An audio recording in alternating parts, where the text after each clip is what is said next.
우리 기도하심으로 피우다 시작하겠습니다. 하나님 감사합니다. 오늘도 새 날을 허락하시고 말씀 앞에 설 수 있도록 인도하시니 감사합니다. 오늘 주신 말씀을 통하여서 또 오늘 하나님의 백성이 이 땅을 어떻게 살아가야 하는지 우리가 깊게 깨닫고 알게 하시며, 특별히 오늘 이드로를 통해 모세에게 조언했던 것처럼 주님, 우리가 이 땅을 함께 살아가며 지혜롭게 살아가는 방법을 주의 말씀을 통해 깨달을 수 있는 시간들이 되게 하여 주시옵소서. 감사합니다. 예수님 이름으로 기도드립니다. 아멘. 오늘 함께 살펴볼 말씀은 출애굽기 18장 13절에서 27절 말씀입니다. 우리 함께 읽겠습니다. 이튿날 모세가 백성을 재판하느라고 앉아있고 백성은 아침부터 저녁까지 모세 곁에 서 있는지라. 모세의 장인이 모세가 백성에게 행하는 모든 일을 보고 이르되, 내가 이 백성에게 행하는 이 일이 어찌 됨이냐? 어찌하여 내가 홀로 앉아있고 백성은 아침부터 저녁까지 내 곁에 서 있느냐? 모세가 그의 장인에게 대답하되, 백성이 하나님께 물으려고 내게 오미라. 그들이 일이 있으면 내게로 오나니 내가 그 양쪽을 재판하여 하나님의 율례와 법도를 알게 하나이다. 모세의 장인이 그에게 이르되, 내가 하는 것이 옳지 못하도다. 너와 또 너와 함께한 이 백성이 필경 기력이 쇠하리니 이 일이 내게 너무 중함이라. 내가 혼자 할 수 없으리라. 이제 내 말을 들으라. 내가 내게 방침을 가르치리니 하나님이 너와 함께 계실지로다. 너는 하나님 앞에서 그 백성을 위하여 그 사건들을 하나님께 가져오며 그들에게 율례와 법도를 가르쳐서 마땅히 갈 길과 할 일을 그들에게 보이고, 또 너는 온 백성 가운데서 능력 있는 사람들 곧 하나님을 두려워하며 진실하며 불의한 이익을 미워하는 자를 살펴서 백성 위에 세워 천부장과 백부장과 50부장과 10부장을 삼아 그들이 때를 따라 백성을 재판하게 하라. 큰 일은 모두 내게 가져갈 것이요 작은 일은 모두 그들 스스로 재판할 것이니 그리하면 그들이 너와 함께 담당할 것인지 일이 내게 쉬우리라. 내가 만일 이 일을 하고 하나님께서도 내게 허락하시면 내가 이 일을 감당하고 모든 백성도 자기 곳으로 평안히 가리라. 이에 모세가 자기 장인의 말을 듣고 모든 말대로 하여 모세가 이스라엘 무리 중에 능력 있는 사람을 택하여 그들의 백성의 우두머리 곧 천부장과 백부장과 50부장과 10부장을 삼음에 그들이 때를 따라 백성을 재판하고 어려운 일을 모세에게 가져오고 모든 작은 일은 스스로 재판하더라. 모세가 그의 장인을 보내니 그가 자기 땅으로 가니라. 아멘. 오늘 본문이 이제 모세의 장인이었던 그 이드로의 그 지혜로운 조언대로 이스라엘의 어떤 행정 조직 또 사법 조직, 어쨌든 이러한 이스라엘의 어떤 판단하고 이스라엘 전체가 공동체로서 나아가는 그 조직을 체계적으로 만드는 그 일의 시작이 오늘 본문입니다. 우리 13절부터 16절까지 말씀 한번 같이 읽어볼게요. 이튿날 모세가 백성을 재판하느라고 앉아있고 백성은 아침부터 저녁까지 모세 곁에 서 있는지라. 모세의 장인이 모세가 백성에게 행하는 모든 일을 보고 이르되, 내가 이 백성이 행하는 이 일을 어찌 됨이냐? 어찌하여 내가 홀로 앉아있고 백성은 아침부터 저녁까지 내 곁에 서 있느냐? 모세가 그의 장인에게 대답하되, 백성이 하나님께 물으려고 내게로 옴이라. 그들이 일이 있으면 내게로 오나니 내가 그 양쪽을 재판하여 하나님의 율례와 법도를 알게 하나이다. 자, 이제 그 이드로가 이스라엘의 진영에 왔죠. 그래 와서 이제 쭉 보니까 이상한 일이 있는 거예요. 그래서 모세의 장인 이드로가 보니 이게 이상하다는 거예요. 그래서 물어보는 거지. 이 일이 어찌 됨이냐? 이렇게 물어보죠. 이 일이 어찌 됨이냐? 이 말은 굉장히 강력한 의문문이죠. 왜 이렇게 하는 거야? 왜 일을 이렇게 하는 거지? 왜 일이 이렇게 되는 거지? 라고 묻는 거예요. 너는 온종일 앉아있고 백성들은 종일 서있고 왜 이렇게 하는 거야? 라고 물어보니까 모세가 뭐라고 해요? 모세가 답하여 이렇게 말하죠. 백성들이 하나님께 물으러 내게로 온다. 그러니까 무슨 일이 있는지, 무슨 일이 생기면 이 백성들이 하나님의 뜻을 알고자 하나님의 원하시는 건 무엇인지 하나님께 물으려고 내게 오면 내가 양쪽을 재판하여 하나님의 율례와 법도를 그들에게 알게 하겠 것. 이것이 내가 오늘 이 자리에 종일 서 있고 백성들은 서 있는 이유라는 것입니다. 자, 그 목적은 맞죠? 너무 옳지 않아요? 지금 모세는 백성들에게 하나님의 뜻을 알게 하기 위해 그 자리에 앉아있고 백성들은 하나님의 뜻을 알고자 모세에게 나왔대요. 자, 이 목적은 맞아요. 그래서 지금 모세가 가진 목적과 사명은 맞죠. 하나님께서 모세에게 주셨던 모세의 사명이 뭐예요? 하나님과 그 패역한 이스라엘 백성 사이의 중재자, 그 역할을 감당하기 위해서 여태까지 모세가 했던 역할이 그거 아닙니까? 이스라엘 백성에게 하나님을 보게 하는 것. 그래서 이스라엘 백성도 심지어 이제 뒤에도 나오지만 하나님께서 직접 자기에게 말하게 하지 말아달라. 당신을 통해서 말하게 해달라. 백성들 스스로도 요청하는 일이기도 하죠. 어쨌든 지금 모세의 사명, 하나님께서 모세에게 주었던 역할이 이거였습니다. 하나님과 백성들 사이에서의 중재자의 역할, 그것이 모세의 역할이었고, 지금 모세는 그 일을 감당하고 있다고 말하고 있는 거예요. 백성들이 하나님의 뜻을 물으려고 내게 나온 것, 왜요? 내가 중재자의 역할이 나의 사명이고 그 역할을 지금 하고 있는 거다. 그리고 그로 인해서 이런 사건들을 통해서 어떤 재판과 이걸 통해서 그들이 이것을 재판해 줄 때, 하나님의 뜻은 이런 거구나. 하나님의 율례와 법도는 이거구나. 그들이 알게 되고 있다. 그래서 지금 이 일을 하고 있다. 이렇게 말하고 있는 거죠. 그러니까 사실 이 목적은 매우 합당한 것 같아요. 목적과 모세의 사명, 그 역할은 굉장히 합당하고 이것이 지도자가 해야 되는 그 사명과 목적인 것은 확실한 것 같아요. 어떤 사람들이 어떤 문제를 가지고 나와서 물어볼 때 하나님께 묻고 하나님의 율례와 법도를 따라 답하고 그 사람으로 하여금 하나님의 뜻을 알게 하는 것, 이것이 오늘 하나님이 세운 사람들이 감당해야 되는 사명은 확실한 거죠. 근데 누군가 어떤 문제를 가지고 와서 조언을 구하고 도움을 구할 때 꼴랑 내가 가진 지식과 경험, 그게 얼마나 대단한 지혜라도 되느냐 떠들고, 그때는 이렇게 해야 되고, 나는 이렇게 했고, 그때는 이렇게 하는 게 맞아. 이렇게 무슨 대단한 지혜라도 되느냐 떠드는 그 어리석음이 아니라, 누군가 어떤 문제에 가서 조언을 구하고 도움을 구할 때 먼저 하나님께 묻고 그것을 통해서 그 사람이 하나님의 율례와 법도를 알게 하는 것, 이것이 하나님의 백성들이 가진 영향력인 것이죠. 이것이 하나님의 백성들이 누군가에게 조언을 구하고 누군가 물어볼 때 답해야 되는 기본적인 목적과 사명이라는 것입니다. 근데 그것에서 멀어지기 때문에 이상해지고 타락해지는 거 아닙니까? 처음에 누군가 대화하고 상담할 때 많은 목회자들이 그럴 거고, 사실 이건 목회자뿐 아니지 않나요? 그 많은 그리스도인들이 누군가에게 말하는 사람들 입장에 서 있게 됩니다. 그리고 누군가에게 아무리 내 성격이 그렇지 않더라도 언젠가는 누군가에게 조언해주고 말해야 되는 입장에 선다고요. 그러면 처음에 그 일을 할 때는 굉장히 두렵고 떨리는 마음으로 하나님께 묻습니다. 하나님, 제가 뭐라고요? 감히 어떻게 대답을 해줍니까? 하나님, 제가 뭐라고 감히 조언을 합니까? 하나님, 제가 어떻게 그 자리에서 말합니까? 하나님께 묻고, 그러니까 하나님 율례와 법도는 무엇입니까? 두렵고 떨리는 마음으로 그 일을 감당한다고요. 그런데 그 어렵고 조심스럽게 행해지는 일들이 점점 익숙해지죠. 그럼 그 다음에 어떻게 돼? 하나님께 묻지 않아요. 그것이 하나님의 뜻인지 묻지 않으면서 하나님의 뜻이라고 말해버리고, 하나님께 묻지 않으면서 그것이 하나님이 원하시는 일이라고 말해버리고, 그냥 내 짬으로 말하는 거죠. 하나님의 원리와 하나님의 법칙은 온데간데 없고, 결국 말하다 보면 뭐가 드러나요? 나만 드러나고, 그 다음에 세상의 상식과 세상의 기본 원리를 말하는 어리석음을 발견하는 것 아닙니까? 그러니까 우리가 기도해 줄 때 어떤 사람한테 막 기도받으러 다니잖아요. 기도하면 그 앞길을 알려주고 과거가 보이고 어쩌고 저쩌고. 그 일이 옳다 나쁘다 그 말을 하는 건 아닙니다. 그 일이 실제 있는 일이다 없는 일이다 그건 둘째 떠나서, 그 일을 감당했던 많은 사역자들이 타락한 이유가 뭡니까? 다 이런 거 아니에요. 제가 아시는 어떤 분도 원래 그런 사역을 하셨대요. 와서 누가 기도해주면 그 사람의 과거가 보이고 이랬었대요. 어쨌든 그러면 그거 가지고 하나님께 물어보고 말씀을 통해서 말씀으로 그 일을 이제 알려주고 했었는데, 나중에 그 일이 너무 익숙하니까 이제 묻지 않고 기도 안 해도 알겠다는 거예요. 저 사람 보면 저 사람 이것 때문에 왔구나. 마치 점쟁이처럼. 차라리 점쟁이처럼 물어보는 건 사이비 소리라도 듣죠. 근데 우리가 얼마나 쉽게 누군가 와서 조언을 구하고 누군가 와서 지혜를 구할 때 얼마나 쉽게 말해버리냐는 것입니다.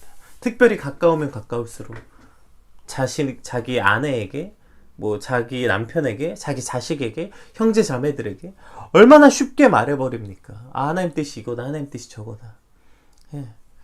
따라서 오늘 모세가 지금 물론 이제 뒤에 가면 이것이 옳지 않다고 이드로가 말하지만, 모세가 원래 왜 그러고 있는지에 대한 이유, 왜 그러고 있는데 너 왜 이렇게 하는 건데? 라고 말했을 때 모세가 말했던 그 이유는 완전 합당하고 온전한 것입니다. 저들이 하나님의 뜻을 묻기 위해서 내게 나온다. 그럼 내가 그 하나님의 뜻을 내가 알아야 말해줄 거 아닙니까? 그러니까 나도 하나님의 뜻을 묻고, 그리고 나에게 묻는 저들이 결국에 하나님의 규례와 하나님의 율례와 법도를 알게 하기 위해서 내가 지금 이 자리에 있는 것이다. 이것을 잊지 말아야 하는 것입니다. 오늘 우리가 그리스도인으로서 한 사람의 영향력으로 그 자리에 있는 이유, 오늘 당신이 그 자리에 있는 이유, 그래서 사람들이 당신에게 와서 이거 어떡할까 저거 어떡할까 묻는 자리에 있다면 더더욱 오늘 우리의 영향력이란 건 무엇입니까? 하나님의 뜻을 알고 그리고 그것을 묻는 사람들에게 하나님의 율례와 법도를 알게 하기 위해서 내가 그 자리에 있다는 거, 이것을 반드시 기억해야 되는 것입니다. 어줍지 않게 그저 내 생각과 내 뜻으로 그냥 그렇게 이것이 그럴걸, 이것이 하나님 뜻일걸, 이것이 원할걸 묻지도 않고 말하는 그 말도 안 되는 패역한 일, 그 일이 멈춰져야 하고, 또 그것을 통해서 돌아갈 때 그 사람이 하나님의 율례와 법도를 배우는 게 아니라 말해주는 사람의 위대함, 말해주는 사람의 지혜로움을 찬양하고 돌아가면서 그냥 세상의 기본 원리와 법칙, 꼴랑 그 정도로 갖고 돌아간다면 우리는 그 자리에 서 있으면 안 되는 것입니다. 따라서 하나님의 뜻을 온전히 말하고 그것을 듣는 자에게 하나님의 율례와 법도를 지키게 하는 사명, 오늘 그 사명을 감당할 수 있는 저와 여러분이 되셔야 하는 것이죠. 자, 그런데 이러한 그 영향력과 목적이라서 그 자리에 있다고 말하는데, 그러한 목적을 듣고 이드로가 뭐라고 말합니까? 17절 한번 볼까요? 모세의 장인이 그에게 이르되 내가 하는 것이 옳지 못하도다, 이렇게 말합니다. 그러니까 이 옳지 못하다는 건 지금 모세가 너 악하다 뭐 이런 뜻은 아니에요. 그러니까 네가 하는 그 목적이 뭔지는 알겠지만 방법이 옳지 않다, 방법이 틀렸다, 방법이 잘못된 것 같다, 그렇게 조언하고 있는 것입니다. 지금 지금 이들은 그냥 조언자의 입장이지 판결을 내리는 재판장의 입장에서 말하는 건 아닙니다. 자, 네가 하는 그 방법이 옳지 않은 것 같다고 조언하는 이유가 뭐예요? 18절, 이것이 아주 중요한데 제가 오늘 본문 제목으로도 정했었죠. 한번 읽어볼게요. 너와 함께한 이 백성이 필경 기력이 쇠하리니 이 일이 내게 너무 중함이라 내가 혼자 할 수 없으리라. 이것 때문이라는 거예요. 이것 때문에 방법이 잘못됐다는 거예요. 네 목적은 맞지만 방법이 잘못됐다는 거예요. 너가 문제의식이 있어야 된다는 거예요. 문제의식. 자, 이 뭐가 문제의식이 있어야 되는 거예요. 그러니까 지금 이 방법이 왜 잘못됐는지에 대한 돌아봄, 그 문제의식이 있어야 지금 이걸 돌아볼 거 아닙니까? 그것에 대한 문제 제기를 이도록 하고 있고, 모세는 그것을 겸허하게 받아들여서 이대로 이제 바꾸게 되죠. 시스템을 갖추게 됩니다. 따라서 우리에겐 이 문제의식이 필요하다는 것입니다. 어떤 문제의식이에요? 지금 너는 정신없이 재판하느라고 모르지. 그것은 너 스스로, 너도 지치는 일이야. 네 기력이 쇠하는 일인데 제일 더 큰 문제가 뭡니까? 너와 함께한 이 백성이. 너가 기력이 쇠하는 건 물론이거니와 너뿐 아니라 너와 함께한 이 백성이. 오늘 본문에도 뭐라고 말해요? 첫 번째도 계속 그 두 번이나 반복되죠. 모세는 재판하느라 앉아있고 백성은 아침부터 저녁까지 모세의 곁에 서 있다. 그리고 이드로가 이렇게 말합니다. 이 백성에게 행하는 너가 네 백성에게 행하는 일이 어찌됨이냐? 어찌하여 네가 홀로 앉아있고 백성은 아침부터 저녁까지 네 곁에 서 있느냐? 너는 앉아있고 백성은 서 있다. 네 혼자 지금 힘든 게 아니라는 거예요. 어쩌면 너보다 네 곁에 서 있는 백성들은 더 힘들다는 거예요. 물론 그 일을 재판하고 네 혼자 하느라고 너는 고생하고 있지. 그러니까 너는 이렇게 생각할지도 몰라. 그게 선한 일이고 옳은 일이니까 그 정도 수고는 내가 감당해야지. 그건 내가 감당해야지. 피곤해도 잠 못 자고 힘들어도 감당해야지. 그런데 그것이 비단 너의 문제가 아니라 너는 차라리 그래도 앉아 있는데 그걸 들으러 나온 백성들은 아침부터 저녁까지 네 곁에 서 있다. 이것을 봐야 된다는 것입니다. 그래서 필경 기력이 쇠하리라. 너가 기력이 쇠하는 게 문제가 아니고, 그것도 문제인데, 너가 기력이 쇠한다는 건 너의 문제가 아니라 너와 함께한 그 백성도 쉬지 못한다는 뜻이라고요. 그것을 볼 수 있어야 된다는 것입니다. 제가 몇 번 얘기한 적 있는데, 제가 상담 받으러 갔을 때 거기서 이제 처음 본 상담사 앞에서 제가 굉장히 큰 충격, 눈물을 펑펑 흘렸던 이유가 그거였죠. 만약에 네가 네 등에 이만한 칼을 꼽았다는 건 이렇게 칼집에 꽂혔다는 게 아니라 제 등에 칼을 꽂고 피를 철철 흘리면서 괜찮아, 사역하면서 이 정도는 감당해야지. 그리고 인생을 살면서 이 정도 고통은 다 감당하고 사는 거잖아. 그렇게 하면 너가 네 고통을 책임지는 게 문제가 아니라, 그런 네가 그렇게 이따만한 칼을 꽂고 피를 철철 흘리면서 이 정도는 견딜 수 있어, 견뎌야 돼 라고 하는 건 너가 너 인생을 채찍질하는 의미일 뿐 아니라, 그렇게 되면 네 앞에 조그만 칼에 찔린 사람, 카타칼에 베인 사람, 조그만 가시가 박힌 사람, 그것 때문에 아파하는 사람들이 과연 네 앞에 와서 아프다고 말할 수 있겠느냐. 그러니까 네가 지금 등에 네 칼을 꽂고 산다는 건 너 혼자 네 아픔을 감당하는 게 문제가 아니라, 그러면 네 앞에 와서 그것보다 더 작은 아픔, 작은 칼에 찔리고 작은 카타칼에 베이고 그것 때문에 아픈 사람들이 어떻게 네 앞에 와서 아프다고 말할 수 있겠느냐. 그러니까 주변을 돌아봐야 된다는 것입니다. 그저 너 혼자 감당해서 될 문제가 아니라는 것이죠. 오늘 이 이드로의 첫 번째 문제의식의 첫 번째가 이것이라는 것입니다. 너는 그냥 네 혼자 아픈 게 문제가 아니라, 지금 네 백성, 너는 앉아서 재판하느라 정신없어서 못 보고 있지만 네 주변에 하루 종일 서 있다, 백성들이. 너는 너 혼자 달려나가는 게 문제가 아니라, 너는 너 혼자 스스로 견디는 문제가 아니라, 네가 그렇게 불도저처럼 앞만 보고 달리면 네 옆에 네 영향력 있는 너의 백성들도 기력이 쇠해진다는 것이죠. 너는 앉아있고 백성들은 서있고 너만 힘든 게 아니야. 주변을 돌아보라는 이 첫 번째 문제의식. 두 번째, 그래서 결론은 뭐예요? 너 혼자 할 수 없다는 것입니다. 혼자는 안 된다는 거예요. 그것은 백성을 살리는 게 아니라 오히려 죽이는 일이라는 것이에요. 백성들도 역시 그 일에 동참할 수 있도록 그 법을 배우는 것이 공동체라는 거예요. 너 혼자 재판해주고 너 혼자 판단해주고 그렇게 하는 게 아니라, 백성들도 이제 뒤에 구체적인 방법이 나오는데 거기서 나오죠. 너 혼자 하면 안 된다는 겁니다. 백성들과 함께 해야 되고, 백성들도 그 일을 배우게 해야 되고, 백성들도 함께 하는 것이 바로 공동체라는 것입니다. 한 명의 탑 리더를 세우고 그 탑 리더가 그냥 막 쭉 끌고 가면 그냥 쭉 따라오는 것이 아니라, 그것은 건강하지 않은 교회, 건강하지 않은 공동체라고 말하는 거 아닙니까? 지금 많은 교회가 잘못됐다고 말하는 이유가 뭐예요? 한 명의 담임 목사님, 그러니까 스타 목사, 한 명의 탑 스타 목사를 통해서 그 교회가 이루어지고 결국 그분이 은퇴하고 나면 교회 전체가 분열되는 이러한 문제를 계속 보고 있는 거 아니에요. 그것이 건강하지 않은 공동체라는 거예요. 그래서 책임과 권한을 함께 나누어 갖고 그것을 함께 잘 사용하고 함께 지는 법을 배우고, 그렇게 함께하는 법을 배우는 것이 바로 건강한 공동체가 되는 것이라는 것이죠. 물론 어떠한 탑 리더가 갖게 되는 권한이라는 건 하나님으로부터 주는 권한이기 때문에 당연하겠죠. 그러나 그것이 당연하다고 여기고 혼자 하는 것이 아니라, 그것을 함께 할 수 있는 법을 배우고 책임도 함께 지고 권한도 함께 갖는 법을 배우는 것이 바로 건강한 공동체라는 것입니다. 사실 이것을 돌아보지 못하기 때문에 불도저처럼 혼자 달리고 있는 거 아니에요. 함께하는 법을 모르기 때문에 지금 모세는 혼자 앉아있고 백성들이 서 있는 것을 보지 못하는 것 아닙니까? 그 모든 것이 결국 함께하는 법을 배우는 것이라는 거죠. 내가 혼자 서 있고 내가 혼자 불도저처럼 달려가고 내 주변에 그 사람들이 나 혼자 감당한다고 착각하면서 그 사람들이 고통스러워하는 거, 다른 사람들이 힘들어하는 것을 보지 못하는 거, 그건 역시 함께하는 법을 배우지 못했기 때문이라는 것이죠. 오늘 이 두 가지 문제의식은 두 가지지만 결국 한 개이기도 합니다. 오늘 지금 이드로가 제시했던 두 가지 문제의식이 뭐예요? 너 혼자 힘든 게 아니라는 거. 두 번째, 따라서 함께 해야 된다는 거. 너 혼자는 할 수 없다. 네가 혼자 할 수 없으리라. 이것이 오늘 이드로가 모세에게 주는 문제의식입니다. 그래서 혼자 할 수 없어서 어떻게 하라는 거, 이제 내 말을 들어라. 이제 솔루션을 제공합니다. 뭐라고 제공해요? 19절부터 한번 빠르게 한번 살펴볼게요.